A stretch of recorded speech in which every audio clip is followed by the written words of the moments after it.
Keith was 12 the first time the old man in the well spoke to him. Keith was out playing after dark on the family's small farm near the well.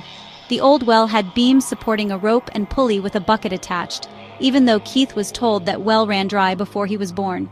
Suddenly he heard someone say his name in a slow, raspy voice. Keith whirled around and saw no one. A look of confusion spread across his face as he heard it again. This time it was said with more force and a bit louder. The voice sounded like one of the old farmers who liked to smoke, thought Keith. Looking down the well, Keith heard the same voice asking, "Have you got anything tasty?" Keith couldn't see anything past the first 12 or so feet down the well, even though it was a full moon. Who are you? How'd you get down there?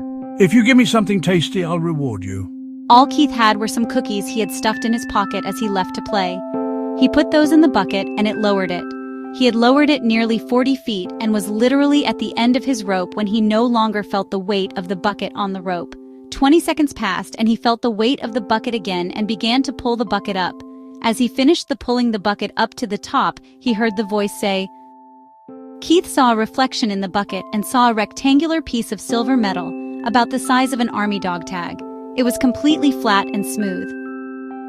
Even though Keith tried to talk to the old man again, there was no response. Keith made up a story about where he found the metal and took it to his father, who took it into town and confirmed it was an ounce of pure silver. After that, Keith kept it a secret. It took a while to discover that the old man was only there the night of full moons. Keith quickly learned that only live things he put in the well would be rewarded, but only once for each item and once every full moon. So one of each kind of animal was lowered down the well and rewarded. Keith now had a cigar box mostly full of silver pieces by the time he was 16, but had run out of different animals to get rewarded for. It was around this time that a local farmhand went missing. It was also the same time that Keith was rewarded with gold pieces for the first time.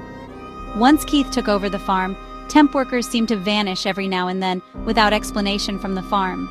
The old man had finally found something tasty enough to always reward.